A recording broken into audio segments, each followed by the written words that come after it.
인생은 전설 채널에 오신 것을 환영합니다. 오늘 이야기 바로 시작합니다. 결혼한 지 17년이 넘었어요. 처음엔 그 사람만 보면 숨이 막힐 만큼 설레었죠. 나란히 걷는 길 위에서 그의 팔이 내 어깨를 스치기만 해도 얼굴이 붉어졌고 무심히 웃을 때마다 마음이 들썩거렸죠. 지금 생각하면 웃기기도 해요. 그토록 좋아했는데 시간이 이렇게까지 무심할 줄은 몰랐거든요. 어느 순간부터 그 사람은 내 남편이자 아이 아빠가 되었고 나는 그의 옆에서 익숙한 침묵만 지키는 사람이 되어 있었어요. 서로를 사랑하지 않는 건 아니에요. 다만 그 사랑이 더 이상 나를 뛰게 하진 않더라고요. 남편은 여전히 착해요. 매일 아침 정해진 시간에 일어나고 저녁엔 잊지 않고 들어와요. 작은 일에도 미안하다고 말하고 생일이면 케이크에 촛불을 꽂아요. 그런 사람이에요. 그런데도요, 그 사람의 손이 내 허리를 감쌀 때면 어느 순간부터 제 안에 아무 감각도 잃지 않았어요. 예전엔 그 손길에 기대고 싶었는데 요즘엔 어딘가 부담스럽게 느껴졌어요. 오늘 피곤하지라는 말에 고개를 끄덕이면서도 사실은 아무것도 느껴지지 않는 제 자신이 더 낯설었거든요. 그게 제 잘못 같았어요. 아이 키우랴, 집안일 하랴, 회사 일까지 하느라 너무 지쳐 있었던 걸까. 여성으로서의 욕망이 줄어들었나 싶기도 했고요. 아니면 그 손길이 너무 익숙해져 버려서 이젠 심장이 반응하지 않는 걸지도 모르겠어요. 그런 생각을 반복하면서 지내던 어느 날 회사 단체방에 회식 공지가 떴어요. 평소라면 그냥 지나쳤을 텐데 그날은 손가락이 먼저 반응하더라고요. 참석이요. 그렇게 단답형으로 답을 보내고 나서 괜히 옷장을 열었어요.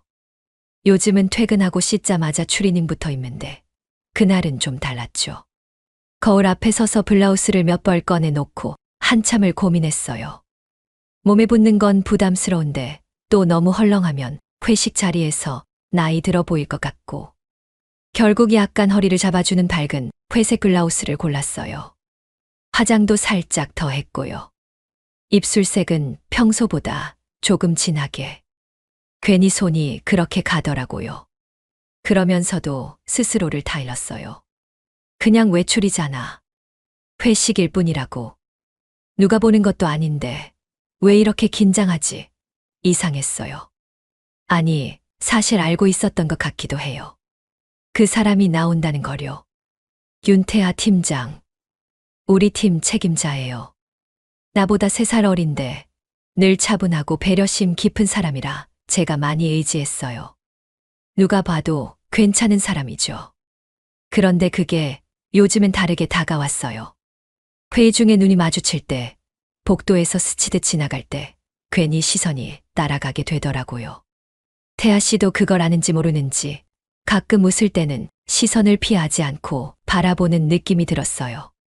그게 또 이상하게 오래 남았고요. 회사에서 나와 지하철을 기다리는데 거울에 비친 제 얼굴이 낯설게 느껴졌어요. 어디서 많이 본 표정이었어요. 아주 오래전에 누군가를 기다릴 때의 그 표정. 이게 뭐라고 이렇게까지. 입술을 앙다물며 속으로 웃었어요. 아무 일도 일어나지 않겠지. 그래야 하는 거고. 그런데 아무 일도 없으면 그건 그거대로 조금 아쉬울지도 모르겠더라고요. 그날따라 출근길이 길게 느껴졌어요. 늘 걷던 길인데 신호등 앞에 멈춰 서 있는 동안에도 자꾸만 저녁을 상상했어요. 어떤 표정으로 인사를 나누게 될까? 테이블 자리는 어떻게 될까? 술은 얼마나 마실까? 아니, 그 사람이 나랑 마주 앉는다면 그런 상상 말이에요. 업무는 여전히 많았지만 마음은 자꾸 딴 곳을 헤맸어요. 엘리베이터에서 태아 씨와 마주쳤을 땐 괜히 눈을 피하게 됐고 그는 조용히 웃으며 먼저 인사를 건넸죠. 오늘 회식 자리 괜찮으시죠? 아, 네. 오랜만이네요. 예전엔 회식 잘 안 나오셨던 것 같은데요. 요즘엔 그냥 좀 나가보고 싶더라고요. 그는 대답 대신 가볍게 고개만 끄덕였어요. 그 짧은 대화 뒤에도 한동안 마음이 울렁거렸어요. 그게 뭐라고요?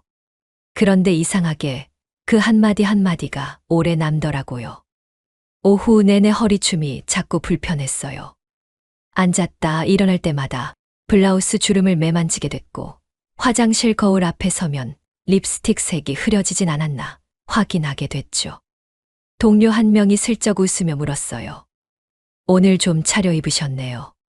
뭐 좋은 일 있으세요? 아니요, 그냥 기분 전환이에요. 웃으며 넘겼지만 속으론 그 말이 꽤 크게 박혔어요.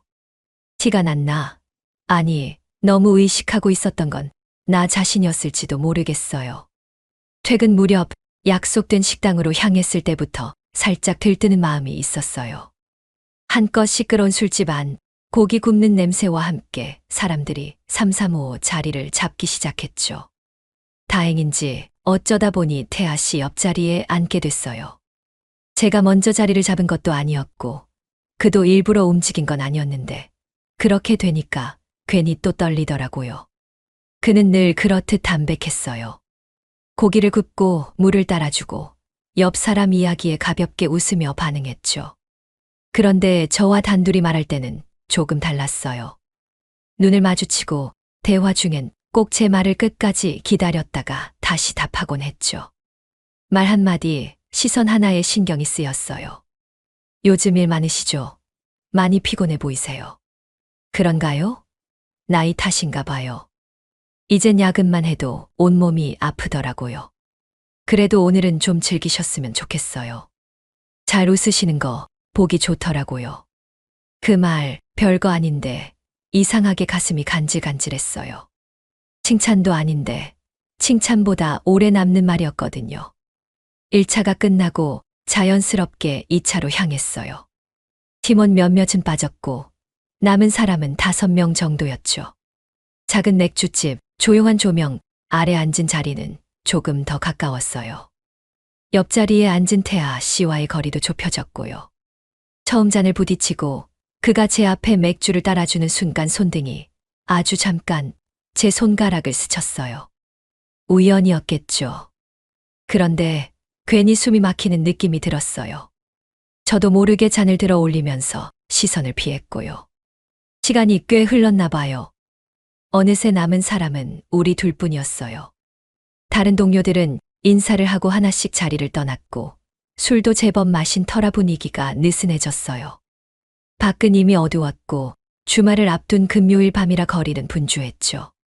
그는 자리에서 일어나며 말했어요. 이제 일어날까요?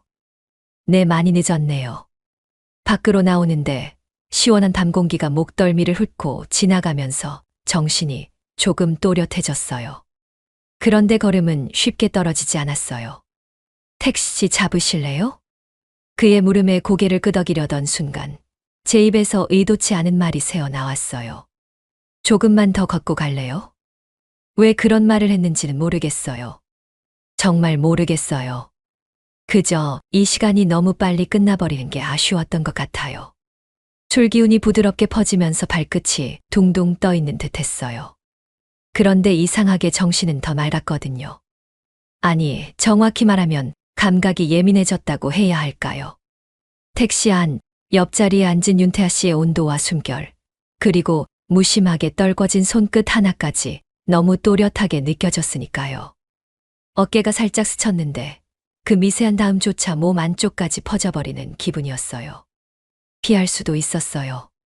충분히 자세를 틀면 어깨쯤은 쉽게 비껴나갈 수 있었거든요. 그런데 제가 그러지 않았던 이유는 분명해요.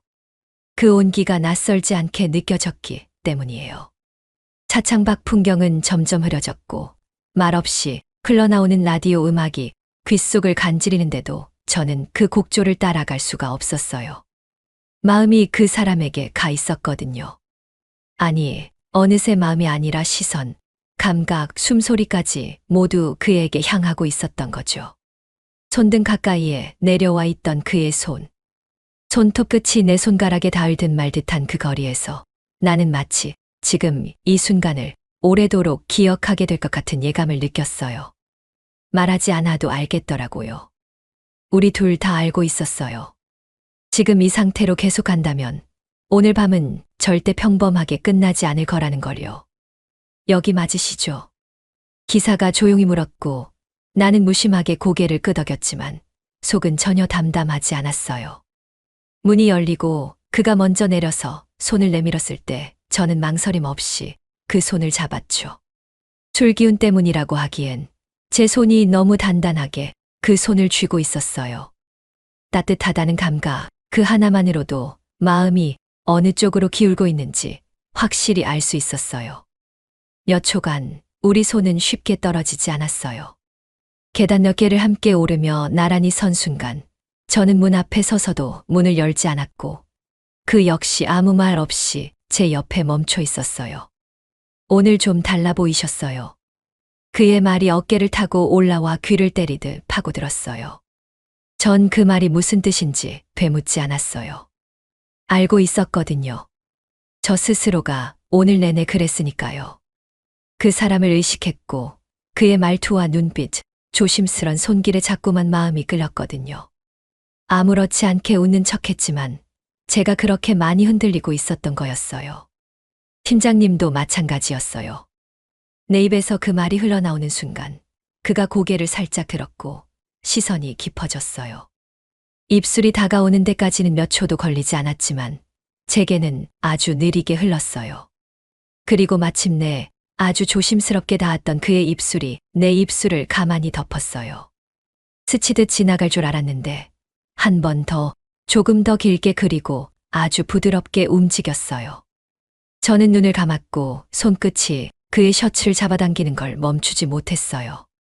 입술이 떼어졌을 때 숨이 허전해질 정도로 가슴이 부풀어 있었고 그는 아무 말 없이 제 이마에 입을 맞췄어요. 그게 이상하게 더 위험하게 느껴졌어요. 그냥 본능이었다면 이쯤에서 멈췄을 거예요. 하지만 그 짧은 키스 하나가 너무 따뜻해서 나도 모르게 문 손잡이를 돌리고 있었어요. 띡 소리와 함께 문이 열렸고 나는 안으로 먼저 들어갔어요. 그림자는 따라오지 않을 줄 알았어요. 정말 그럴 줄 알았는데 그의 발소리가 문턱을 넘는 순간 심장이 2번, 3개 뛰었어요. 돌아서 보지 못한 채 그대로 구두를 벗는 소리만 들었고 나는 그 자리에 그대로 서 있었어요. 등을 돌리고도 그가 내 뒤에 가까이 와 있는 걸 알 수 있었어요. 숨소리가 내 목 뒤를 스치기 시작했고 손끝이 허리를 감싸며 조심스레 몸을 당겼어요. 이러면 안 되는 거 알아요. 그가 속삭였고 나도 입을 열었어요. 그래서 지금 안 하겠다는 말이에요. 속삭임이 끝나자마자 우리는 서로의 입술을 다시 찾았어요. 눈을 떴을 때 창밖은 이미 환하게 밝아 있었어요. 알람도 울리지 않았고 커튼도 제대로 닫혀 있지 않았죠. 그런데도 깨어난 이유는 분명했어요. 몸이 먼저 기억하고 있었거든요. 밤새도록 겹겹이 얽혔던 숨소리와 체온, 낯선 무게감이 아직 몸 곳곳에 남아 있었어요. 목덜미가 뜨겁고 허벅지 안쪽이 묘하게 간지러웠어요. 무의식 중에 시트를 꼭 쥐고 있다가 그제야 제가 침대에 혼자 있다는 걸 깨달았어요. 문득 천장을 올려다봤어요. 텅 빈 공간인데도 뭔가 가득한 느낌이었어요.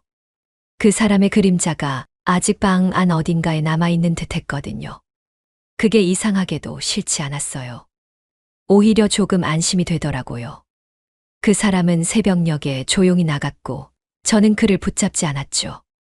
그러고 보니 어제 저녁부터 지금까지 남편에게서 온 연락은 없었고요. 출장 간다고 나섰던 그 사람 사흘째예요. 이 집엔 어제도 오늘도 나 혼자뿐이에요. 샤워기 물줄기가 어깨 위로 쏟아졌고 나는 물에 얼굴을 묻은 채 한참을 서 있었죠. 물에 젖은 머리카락이 등을 타고 내려오는데 그 손길이 자꾸 겹쳐 보였어요. 물줄기 아래에서 눈을 감으면 그의 손등이 내 갈비뼈를 훑던 감각이 그대로 살아났습니다. 씻어내려는 건지 지우지 않으려는 건지 스스로도 헷갈리는 시간이었죠. 정말 깨끗이 씻고 싶은 건 몸이 아니라 마음이었을지도 모르겠어요. 머리를 말리면서도 거울을 보지 않았어요. 눈빛에 어떤 잔상이 남아있을까, 혹시라도 들킬까 봐가 아니라 그 잔상을 내가 보고 싶지 않았던 거예요. 아직도 입술이 조금 타는 것 같았고 오른쪽 허리에 멍이 들 것 같은 자국이 있었어요. 그게 아주 미묘하게 기분 나쁘지 않았어요. 오히려 오래도록 만져보고 싶은 무언가 같았어요. 참, 웃기죠. 스스로가 낯설면서도 지독하게 솔직해지고 있다는 게. 부엌으로 내려와 냉장고 문을 열었고 익숙한 손놀림으로 계란을 꺼냈어요. 밥솥을 열고 반쯤 남은 밥을 덜어내 전자레인지에 넣었어요. 마치 아무 일 없었던 것처럼, 마치 정말 평범한 아침인 것처럼 움직였습니다. 하지만 그 모든 움직임에 어제의 잔상이 끼어 있었죠. 숟가락을 쥔 손끝, 프라이팬 위로 퍼지는 기름 소리, 식탁에 앉았을 때의 공기. 모든 게 다 어색했고 모든 게 다 그 사람을 기준으로 낯설어졌어요. 그때 현관문이 열리는 소리가 났습니다. 남편이 돌아온 거였죠. 짐 가방을 한 손에 들고 나왔어라고 말했을 때 나는 순간적으로 숨을 멈췄어요. 그의 눈빛은 여전했고 표정도 똑같았어요. 피곤해 보였고 아무런 의심도 없었고 그냥 늘 그렇듯 평온했어요. 밥 먹었어? 아직이야. 이제 막 하려던 참이야. 딱 맞췄네. 씻고 올게. 그는 가방을 내려놓고 욕실로 향했고 나는 여전히 식탁 앞에 앉아 있었어요. 계란말이를 자르던 손이 잠시 멈췄어요. 그게 미묘하게 떨리고 있었습니다. 숟가락을 놓고 다시 들어올리면서도 생각했어요. 내가 어제 무너졌던 건 단순한 충동이었을까? 아니면 이미 오래전부터 금이가 있던 무언가가 어젯밤 완전히 부서졌던 걸까? 식탁 위에 놓인 반찬 하나, 수저 하나, 심지어 그와 나란히 앉은 이 공기조차. 이제는 전처럼 평범하게 느껴지지 않았어요. 조용히 웃으며 물을 따르는 남편의 손, 나는 그걸 바라보다가 시선을 돌렸어요. 왜냐하면 자꾸만 비교하게 되니까요. 그 손이 닿던 감각보다 어제의 온도가 더 진하게 떠오르니까요. 점심시간이 가까워오자 이상하리만치 손끝이 빨라졌습니다. 책상에 쌓여있던 문서들을 괜히 다시 정리하고 볼 필요 없는 파일까지 연달아 열었다 닫기를 반복했어요. 아무 의미 없는 행동이었지요. 나도 알고 있었어요. 지금처럼 손에 집중하는 척해야만 머릿속을 가득 채운 그 사람의 얼굴을 밀어낼 수 있었거든요. 하지만 그렇게 움직일수록 오히려 더 또렷해졌습니다. 침묵 속에서 겹쳐지는 목소리, 눈을 감으면 가까워지던 입술, 그리고 침대 마트에 남겨진 체온 같은 잔상까지도 모두요. 정말 이상하죠. 피하려고 할수록, 지우려 할수록 더 선명하게 떠오르니까요. 그날 이후 단 한 번도 제대로 숨을 쉰 적이 없었어요. 계속 어딘가 조이는 느낌이 들었고 무릎을 구부릴 때마다 허벅지 안쪽이 간질거렸습니다. 그 사람의 손길이 지나갔던 자리가 아직도 내 피부에 남아 있었던 겁니다. 물론 그건 착각이라는 걸 알아요. 하지만 감각은 착각보다 더 정직하게 남아 있었거든요. 결국 나는 자리에서 일어났고 무심한 표정으로 엘리베이터 쪽으로 걸어갔습니다. 뒤따라오는 동료의 발걸음에 잠시 속도를 늦추기로 했지만 1층에 도착하고 나서부터는 누구도 의식하지 않고 곧장 유리문을 밀고 나갔어요. 햇살이 차가운 날이었고 그 아래로 멀리 윤태아 씨의 차가 보였지요. 회색 바디, 약간 열린 창문, 그리고 그 안에서 무심한 듯 나를 바라보는 눈빛. 가슴이 철렁했어요. 아니, 조용히 무너졌다고 하는 게 더 정확할 거예요. 그가 거기 있을 거란 걸 어쩌면 알고 있었는데도 실제로 마주하니 감정이 다르게 반응했거든요. 타요. 그 한마디가 문 너머에서 들려왔고 나는 아무 말 없이 조수석 문을 열었어요. 시트에 몸을 기대는 순간 문이 닫히는 소리가 유난히 크게 들렸습니다. 그리고 그 침묵 속에서 차 안 공기가 아주 천천히 바뀌고 있었어요. 숨이 쉬어지지 않을 만큼 뜨거웠던 것도 아닌데 나는 왠지 입술이 말라 있었습니다. 한참 말이 없었지요. 오히려 그 정적이 우리를 더 가까이 밀어붙이고 있었어요.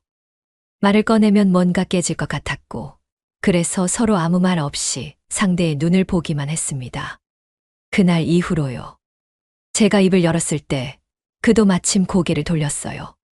한 번도 안 떠오른 날이 없었어요. 목소리는 아주 작았지만 그 안엔 망설임보다 더 오래 눌러온 감정이 담겨 있었어요. 그의 눈동자가 흔들렸습니다. 그리고 그 흔들림은 제 안에서 이미 내린 결정을 되묻게 만들었어요. 괜찮을까? 지금 이 선택이 정말 다시 시작이 될까? 하지만 돌아가는 길은 없었습니다. 나는 알고 있었어요. 이대로라면 다시는 멈출 수 없다는 걸요. 그의 손이 조심스럽게 다가왔고 나는 피하지 않았습니다. 오히려 내 손을 그의 쪽으로 조금 더 내밀었어요. 맞닿은 손끝이 아주 짧게 떨렸고 그 다음은 말이 필요 없었어요. 눈을 감기 전 우리는 이미 같은 속도로 움직이고 있었어요. 입술이 가까워졌고 숨결이 부비쳤고 그리고 아주 천천히 우리는 다시 그 선을 넘고 있었어요. 그날 밤 남편은 예상보다 일찍 들어왔습니다. 몇 주 전부터 계속 이어진 출장과 야근 덕에 얼굴을 마주한 것도 얼마 만인지 모르겠더라고요. 식탁에 마주 앉아 밥을 먹는 동안에도 둘 사이엔 별다른 대화가 오가지 않았어요. 그는 스마트폰 화면만 들여다봤고 저는 수저를 들었다 놨다 하며 남은 국물만 휘저었지요. 이상하게 배가 고프지도 않았고 그 사람이 눈앞에 앉아 있음에도 전혀 긴장이 되지 않았어요. 과거엔 그랬어요. 늦게 들어온 날이면 뭔가 기분을 살피려 하고 눈빛을 읽으려 애쓰곤 했거든요. 하지만 이제는 그저 같이 밥을 먹고 있다는 사실조차 낯설게 느껴졌어요. 식사 후 그는 먼저 침실로 들어갔고 저는 조용히 싱크대에 물을 틀었어요. 설거지라고 할 것도 없었어요. 접시 두세 개를 헹구는데 오래 걸릴 리 없었는데 괜히 물을 오래 틀어놓았죠. 왜 그렇게 시간을 끌었는지 모르겠어요. 아니, 사실은 알고 있었지요. 그 방 안에서 기다리고 있을 무언가를 내가 아직 감당할 준비가 안 되어 있었던 거예요. 불을 끄고 침대에 누웠을 때 그의 손이 내 어깨 위에 얹혔습니다. 손길은 낯설지 않았어요. 익숙했죠. 너무 오래 함께한 사람이었으니까요. 하지만 그 익숙함이 지금은 오히려 부담스러웠어요. 팔이 내려오고 허리 쪽으로 감기려 하자 나도 모르게 몸을 한번 움찔했어요. 그가 잠깐 멈추고 다시 천천히 다가왔고 나는 아무 말 없이 눈을 감았어요. 의식적으로 감았어요. 왜냐하면 눈을 뜨면 자꾸 다른 사람이 떠오를 것 같았거든요. 그의 입술이 내 목덜미를 스쳤을 때 나는 그 순간에도 다른 온도를 떠올렸어요. 며칠 전 차 안에서 겹쳐졌던 입술, 손끝, 채운 그 감각이 너무 또렷하게 남아 있었던 거예요. 지워지지 않았어요. 잊으려 할수록 더 강하게 밀려왔고 지금처럼 다른 사람의 손길이 닿는 순간에는 더더욱 비교되며 부풀어 올랐어요. 숨을 깊게 들이마셔도 가슴이 답답했고 오히려 심장은 더 조용하게 식어갔습니다. 나는 조금 더 누워 있었지만 몸은 전혀 반응하지 않았어요. 오랫동안 쌓인 피로 때문일 수도 있었고 감정이 다 닳았기 때문일지도 모르겠어요. 하지만 분명한 건 이건 내 감각이 아니었어요. 이건 거짓말 같은 감정이었어요. 내 쪽에서도 그의 쪽에서도요. 피곤해 보여. 남편이 그렇게 말하며 이불을 정리했어요. 나는 그 말에 고개만 끄덕였고 금세 등을 돌렸습니다. 그가 등을 돌리고 누운 뒤 나는 눈을 떴고 아주 조용히 숨을 들이마셨지요. 그때 문득 이런 생각이 들었어요. 나는 지금 어디에 있는 걸까? 왜 이렇게도 마음이 무겁고 누워 있어도 바닥에 닿지 않는 것처럼 불안한 걸까? 그리고 도대체 왜 이러는 걸까? 침묵은 깊었고 방 안은 조용했어요. 하지만 그 고요함이 내 안쪽에서 점점 파열을 일으키고 있었지요. 침대 옆 스탠드 불빛이 희미하게 벽을 타고 번졌고 그 속에서 나는 혼잣말처럼 중얼거렸어요. 나 왜 이러지? 그 말 외에는 더 이상 어떤 생각도 떠오르지 않았습니다. 작은 술집 안 테이블 위 촛불이 잔잔하게 흔들리며 잔과 잔 사이를 비추었습니다. 나는 말없이 그 잔을 바라보다가 손끝으로 테이블 모서리를 천천히 더듬었어요. 그와 마주 앉은 채 대화를 이어가기보다 서로의 침묵에 더 익숙해진 듯한 공기가 우리를 감싸고 있었거든요. 잔을 들어 올리다 그 손길이 내 손등 가까이 머물렀을 때 의식하지 않으려 했지만 안쪽에서 무언가 반응했어요. 나는 웃는 척하며 대답했죠. 이 가게 조용하네요. 그는 고개를 끄덕이고는 천천히 말했습니다. 그럼 자리를 옮겨볼까요? 그 말은 너무나 평범한데도 내 안에서는 파문처럼 번졌습니다. 자리에서 일어서는 순간 발끝이 그의 신발에 아주 살짝 스쳤고 그 짧은 접촉이 이상하게 길게 남았지요. 모텔 복도는 조용했고 바닥에 반사되는 조명이 우리 둘의 그림자를 길게 늘어뜨리고 있었습니다. 나는 그의 바로 뒤를 따라 걸으며 발소리를 최대한 줄이려 애썼습니다. 문이 열리는 찰나 그의 손이 문고리를 잡고 가볍게 밀었을 뿐인데도 어깨로 스며드는 긴장이 느껴졌어요. 방 안은 단정했고 조명이 켜지는 순간 그곳에 들어섰다는 현실감이 한 번에 밀려왔습니다. 그는 코트를 벗어 옷걸이에 걸었고 나는 천천히 구두를 벗어 문가에 놓았어요.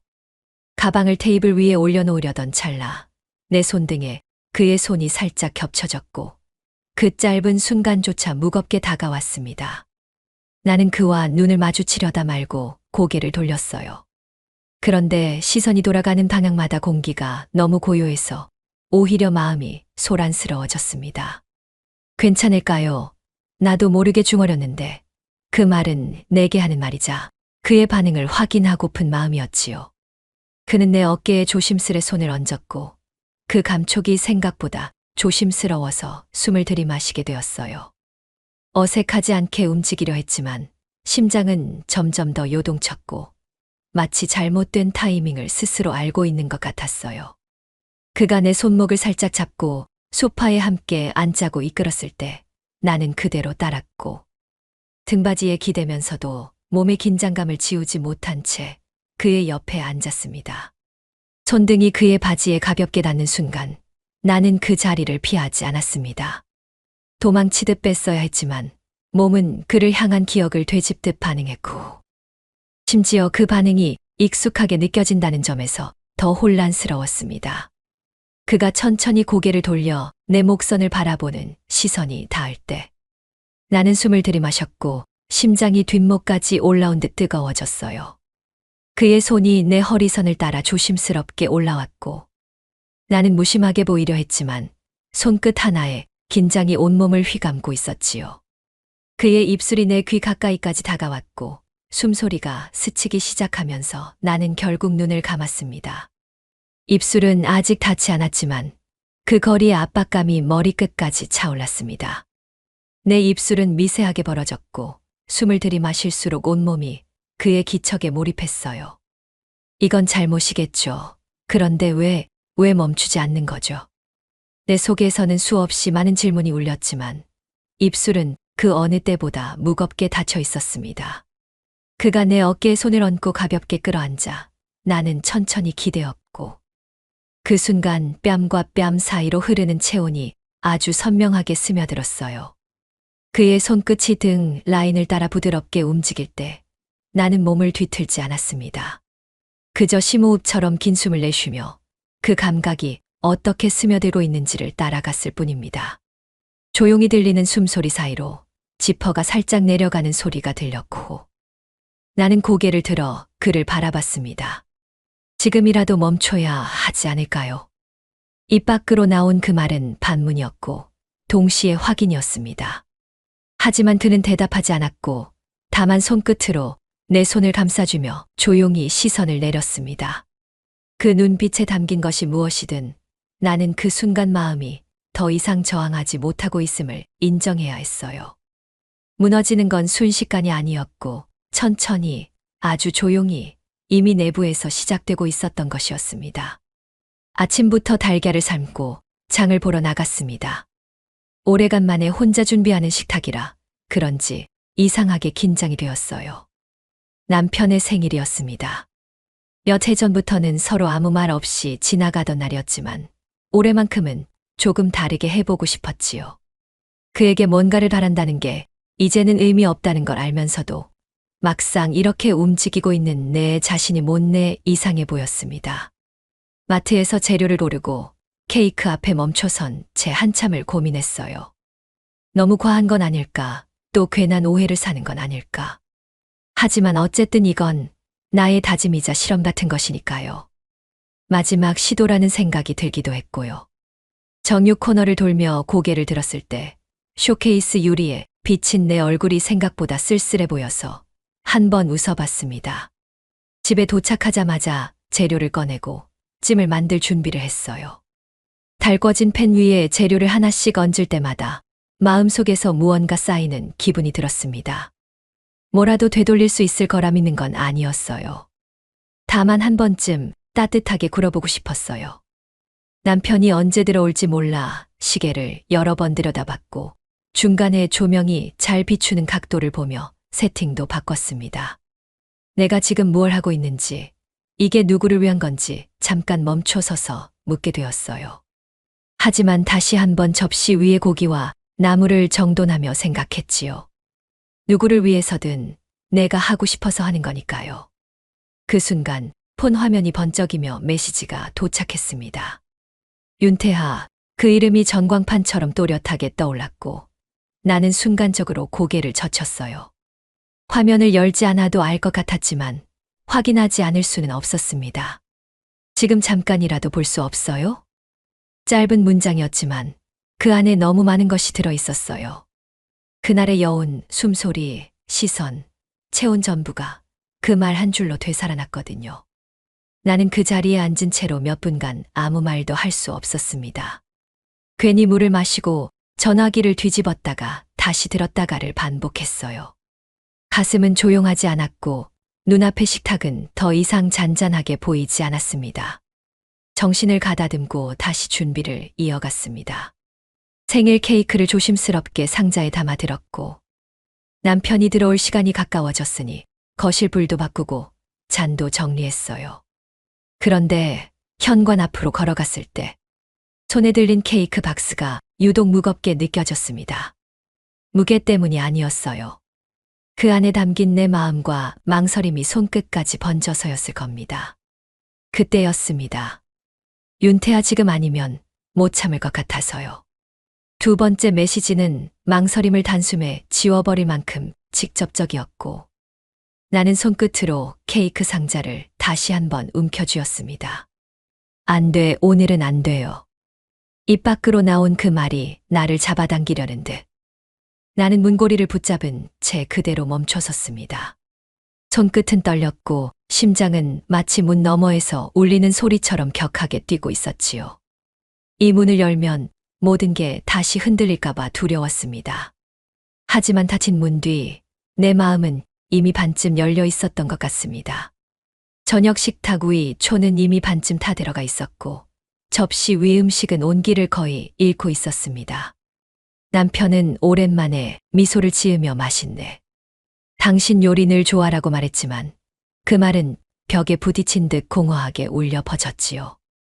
나는 고개를 끄덕이며 맞장구를 쳤지만 내 안에서는 아까부터 다른 목소리가 계속 울려대고 있었습니다. 윤태아의 메시지, 그 두 줄의 문장이 식탁 위 조명보다 훨씬 더 눈부시게 맴돌고 있었어요. 포크를 쥔 손에 힘이 들어갔고 와인을 마시려던 손은 잔을 살짝 흔들어 버렸지요. 무슨 일 있어?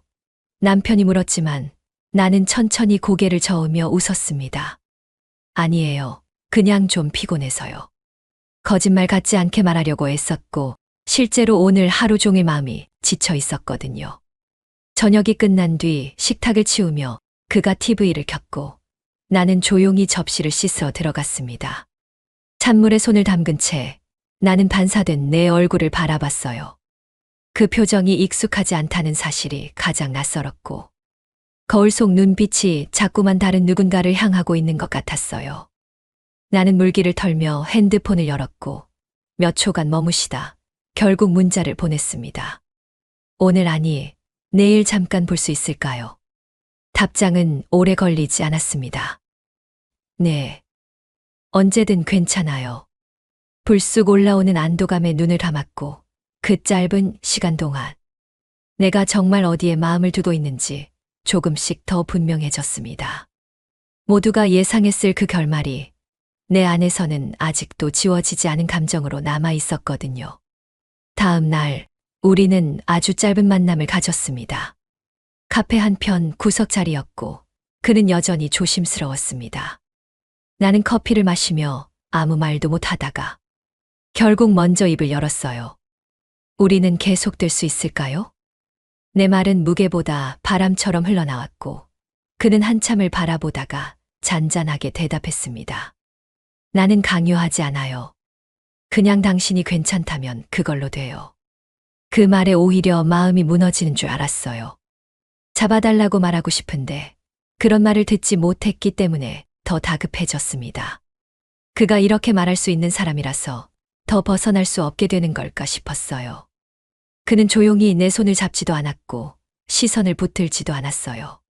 다만 옆에 앉아 있어주는 그 태도에 나는 점점 더 깊이 가라앉고 있었습니다. 손끝이 살짝 스친 건 정말 아무렇지 않은 순간이었어요. 마트 계산대 앞 장바구니를 정리하다가 남편이 건넨 물건을 받는 그 찰나 손등이 맞닿았거든요. 정말 그저 그런 일상 속 동작 중 하나였는데 이상하게도 그 촉감이 머릿속을 건드리고 지나갔어요. 그의 체온, 아니 아주 옛날에 나를 두근거리게 했던 그 감각이 아주 흐릿하게나마 떠오른 거예요.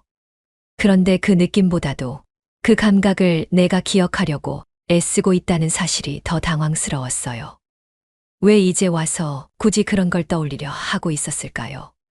그리고 동시에 윤태아와 처음 손등이 스쳤던 그날 밤도 함께 떠올랐습니다. 그날의 떨림은 이렇게 단순하게 설명되지 않았거든요. 남편은 그날 저녁 조심스럽게 말을 꺼냈습니다. 이번에 휴가 며칠 쓸 수 있을 것 같아. 우리 어디라도 같이 다녀올래? 그 말은 뜻밖이었고 조금 늦은 감도 있었지만 한편으로는 나름의 진심이 묻어 있었어요. 나는 고개를 숙이고 대답했지요. 그래요. 뭐 다녀오면 좋죠. 표정을 들키지 않으려고 눈을 깜빡이며 대답했는데 안에서는 균형이 깨져나가고 있는 게 느껴졌어요. 이걸 기회라고 생각해야 할까요? 아니면 회피일까요? 어쩌면 이 여행이 나를 다시 돌아오게 만드는 장치가 될지도 모른다고 생각했어요. 하지만 동시에 그와 함께 있는 며칠이 나를 더 멀어지게 만들 가능성도 분명 존재했거든요. 밤은 생각보다 조용했고 남편은 먼저 잠자리에 들었어요. 나는 아직 씻지도 못한 채 거실을 맴돌다 욕실 문을 열고 안으로 들어갔습니다. 따뜻한 물이 차오르는 소리를 듣는 동안 나는 핸드폰을 꺼내어 화면을 켰어요. 윤태아와의 대화창은 그대로 열려 있었고 마지막 메시지가 그대로 떠 있었어요. 나는 기다릴게요. 당신이 어떤 선택을 하든. 그 문장을 읽는 순간 숨이 길게 빠져나갔고 내 몸은 욕조 안물 속에서 한참을 움직이지 않았습니다. 그 말이 다정해서가 아니라 그 다정함이 나를 무너뜨리고 있었기 때문이에요.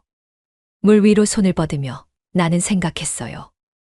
그를 향한 마음이 죄책감이라는 이름 아래 눌려있는 동안에도 이렇게 자꾸만 되살아나는 이유는 뭘까요?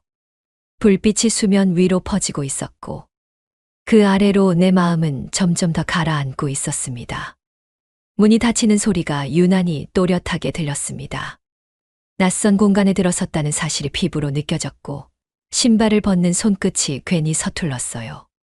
그가 코트를 받아 조용히 걸어둘 때 나는 한 걸음도 안쪽으로 들어가지 못한 채 현관에 서 있었죠. 잠깐 앉아요. 물 갖다 줄게요.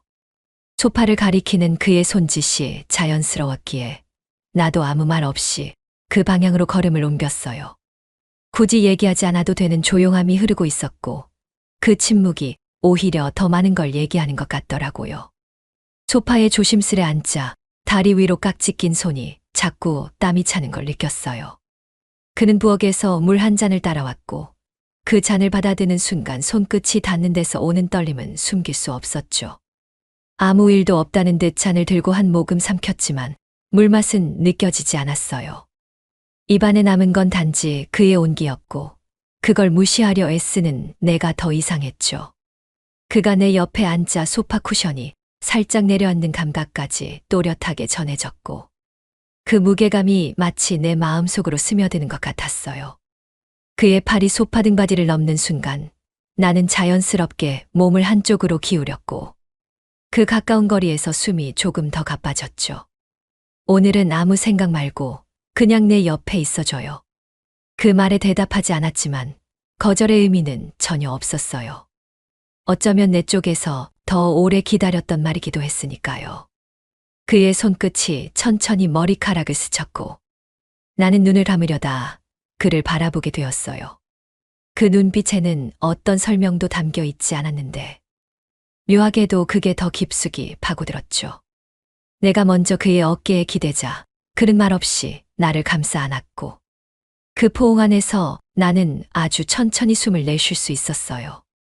무엇 하나 격한 움직임 없이 감정만으로 이렇게 가득해질 수도 있다는 걸 처음 알았죠. 이 공간이 더 이상 낯설지 않다고 느낀 건 그가 나를 아는 팔 안쪽 온도가 너무 편안하게 느껴졌기 때문이에요. 생각이 많을 줄 알았는데 그 순간만큼은 어떤 계산도 떠오르지 않았어요. 그의 숨결이 이마 가까이 내려앉을 때 나는 눈을 감고 마음을 내려놓았습니다. 어쩌면 그게 우리가 이미 감정의 안쪽으로 깊이 들어와 있다는 증거였을지도 모르죠. 출근길의 아침 공기는 평소와 다르지 않았습니다. 햇빛은 일정하게 유리창을 비추고 커피는 늘 마시던 그 맛이었고요. 하지만 내 안에서는 아무렇지 않게 살아가는 척하는 감정들이 조용히 정돈되고 있었죠. 누구도 알지 못할 평온, 그게 오히려 더 이상하게 느껴졌어요. 회사에 도착하자 사람들은 여전히 제자리에서 각자의 일을 하고 있었고 누구 하나 이상한 눈빛을 던지거나 수군대는 기색도 없었답니다. 나는 메일을 확인하고 회의 준비를 하며 아주 자연스럽게 움직였고 윤태하 역시 마치 그날 밤이 없었던 사람처럼 업무에 집중하는 태도를 유지했지요. 중간중간 그의 시선이 느껴질 때도 있었지만 그건 그저 상사의 무심한 시선인 듯 포장되어 있었어요. 우리는 그렇게 서로를 의식하면서도 아무것도 아닌 척 너무 잘 해내고 있었죠. 점심시간 식당에서 웃으며 다른 동료들과 대화를 나누는 내 모습은 어쩌면 나 자신에게도 위장이 될 만큼 익숙해져 있었어요. 정말 이런 내 모습이 자연스럽기까지 하다는 게 조금은 무서웠죠. 퇴근 후 집에 도착하니 남편은 소파에 앉아 뉴스를 보고 있었고 나는 늘 그랬듯 다녀왔어요라고 말하며 가방을 내려놓았어요. 그 역시 익숙한 목소리로 고생했어라고 했고 우리는 아무 일 없던 부부처럼 자연스럽게 식탁을 마주했답니다. 식사 중 그는 회사 얘기, 동료 얘기, 어머니 건강 얘기를 차례차례 꺼냈고 나는 맞장구를 치며 중간중간 웃어 보였어요. 그 와중에 내 손끝이 자꾸만 의식된다는 걸 느끼고 있었죠. 며칠 전 다른 손이 닿았던 그 감각이 지워지지 않고 있었거든요. 욕실에서 세수를 하며 거울을 마주한 내 표정은 그저 피곤한 중년 여성의 모습이었지만 눈동자 안 어딘가에는 내가 아닌 무언가가 자리 잡고 있었어요. 아니, 어쩌면 지금의 내가 진짜 나인 걸까요? 어쩌면 이중 생활이 익숙해지는 건 아닐까요? 작게 내뱉은 혼잣말에 내가 스스로 놀랐습니다. 하지만 부정하긴 어려웠어요. 이 모든 걸 너무 아무렇지 않게 해내고 있는 내가 낯설지 않았거든요. 여보, 폰 어디 갔지? 남편이 허둥지둥 거실을 뒤적이고 있을 때였어요. 나는 소파 아래 떨어진 그의 핸드폰을 먼저 발견했고 자연스럽게 줍는 순간 화면 위로 짧은 메시지 하나가 떠올랐습니다. 잘 지냈어요? 당신 생각났어요. 발신인은 저장된 이름이 아니라 단순한 번호였기에 처음엔 스팸인 줄 알았어요. 하지만 알림창 위로 지난 대화 보기 버튼이 떠 있다는 건 이게 처음이 아니라는 뜻이겠지요. 그가 다가오는 소리에 얼른 화면을 끄고 핸드폰을 건넸지만 그 짧은 몇 초가 머릿속을 어지럽혔습니다. 묻고 싶지 않았어요. 정확히 말하면 그와 이 문제로 감정 섞인 대화를 하고 싶지 않았거든요. 그렇지만 아무렇지 않은 척 웃는 그의 얼굴을 보자 속에서 무엇인가 서서히 올라오는 걸 느꼈죠. 알고 싶지도 않았는데 본 것만으로도 이렇게 마음이 요동칠 수 있다는 걸 처음 알게 되었어요. 샤워기를 틀고 물줄기 아래 서 있으면서도 자꾸만 그 메시지가 떠올랐어요. 정말 그냥 안부였을까? 아니면 나 몰래 이어지고 있었던 무엇인가의 조각이었을까? 생각할수록 숨이 막혔고 더 차가운 물로 몸을 식히려 했지만 속은 달아오르기만 했죠. 그런데 한편으로는 나 역시 지금 그에게 말할 수 없는 감정을 품고 있는 입장이라는 게 떠올랐어요. 그와 똑같은 상황에 있는지도 모른다는 사실이 배신감을 더 묘하게 만들더라고요. 그날 밤 침대에 누워서도 마음이 쉽게 가라앉지 않았어요. 남편은 평소처럼 등을 돌리고 잠에 들었고 나는 조용히 폰을 들여다보다 태아의 메시지를 다시 열었어요. 오늘 하루 어땠어요? 보고 싶네요. 짧은 문장이었지만 그 안엔 그의 눈빛, 목소리, 그리고 온기가 담겨 있었어요. 나는 손끝으로 답장을 쓰다 지우기를 반복했어요. 그러다 문득 이런 내가 더 이상 낯설지 않다는 걸 깨달았어요. 상처받았다는 감정은 곧장 누군가를 더 필요로 하게 만들더군요.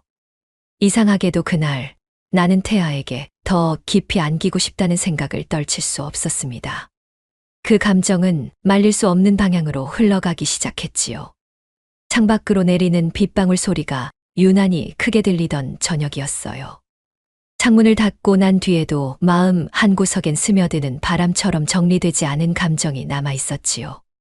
태아와 마주 앉은 카페, 조용한 음악 속에서 우리는 무슨 말을 먼저 꺼내야 할지 몰라 커피만 시켜갔어요. 우리 둘 다 이기적인 걸까요? 그가 조용히 내게 물었습니다. 그 말은 마치 나 대신 스스로에게 던지는 질문 같았고, 동시에 내 마음 깊은 곳을 꿰뚫는 말이기도 했어요. 나는 대답 대신 고개를 돌렸고, 유리창 너머의 희미한 불빛만 바라보았죠. 말로 표현하기 어려운 복잡한 감정들이 가슴 속에 쌓여 있었거든요. 양심이 불편하지 않다고 하면 거짓이겠지요. 죄책감이 없다고 하면 그것도 아닙니다. 하지만 그 모든 걸 알고도 난 지금 여기 있었어요. 그를 다시 마주하고 그의 목소리를 듣고 그의 눈빛을 피하지 않는 이 순간에 스스로를 합리화하고 있었죠. 어쩌면 이렇게까지 끌리는 건 잘못된 일이기 때문일지도 몰라요. 내가 말하자 그는 고개를 숙이고 한참을 말없이 있더군요. 그리고는 천천히 그러나 단호하게 말했어요. 나는요, 그 사람보다 당신이 좋아요. 그 한마디는 바람처럼 내 마음을 헤집었어요. 알고 있었지만 듣고 싶었던 말이었고, 듣는 순간 더욱 복잡해지는 문장이기도 했죠. 나는 눈을 감았고 속으로 무언가가 조용히 무너지는 소리를 들었어요. 죄책감과 욕망은 늘 동시에 찾아오고 한쪽을 택하라 말하지 않으니까요. 그의 손이 내 손등을 조심스레 덮었습니다. 그 감촉이 따뜻해서 손을 치우지 못했어요. 잠시라도 외면할 수 있었다면 좋았겠지만 나는 이미 너무 멀리 와버린 것 같았거든요. 그래서 그저 조용히 손끝의 온기 속에 스스로를 맡기고 있었어요. 아무도 우리를 말리지 않았고 그 누구도 이 순간에 우리를 알지 못하겠지요. 남편은 가방을 들고 현관을 나서며 이틀이면 끝나니까 너무 걱정 말라고 말했어요. 나는 고개를 끄덕이며 배웅했지만 속으로는 이미 다른 무게의 문장을 되뇌고 있었죠. 문이 닫히고 그가 탄 엘리베이터가 멀어지는 소리까지 사라진 뒤 나는 조용히 현관에 기대어 서 있었습니다. 혼자가 된 집은 이상하리만큼 고요했고 그 고요함이 오히려 내 안의 혼란을 더 명확하게 보여주는 것 같았어요. 창문을 열자 늦가을 공기가 들어왔고 거실 커튼이 천천히 흔들렸습니다. 그 부드러운 움직임이 마치 누군가의 손길처럼 느껴졌고 나는 그대로 한참을 서 있었죠. 바로 오늘 이 평온한 일상을 벗어나는 약속이 있었던 겁니다. 설레는 것도 불안한 것도 아니었어요. 그저 받아들이는 쪽에 가까웠거든요. 조용한 카페 구석, 태아 씨와 나는 마주 앉아 있었습니다. 그는 따뜻한 차 한 잔을 건네며 추울까 봐라고 말했고 나는 고개만 끄덕인 채 그의 눈을 똑바로 바라보았죠.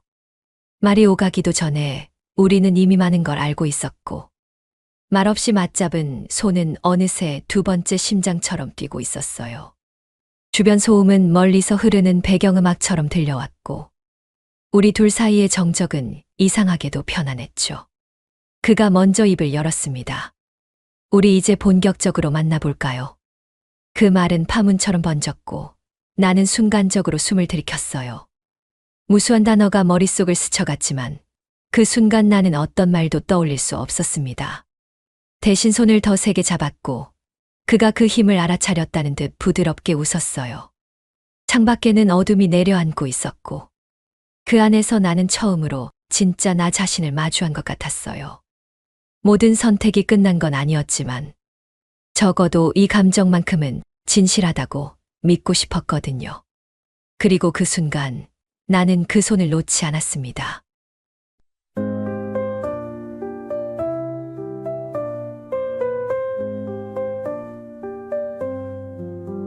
이름을 부르지 않아도 내 마음은 들렸겠죠. 그날 밤 아무 말도 없던 당신의 손끝 기억나네요. 누구보다 익숙한 사람인데 왜 그 품은 낯설었을까요? 거울 속 나를 마주하던 그 새벽 난 무너졌네요. 사랑은 죄가 아니라지만 왜 내 맘은 숨고 있을까요?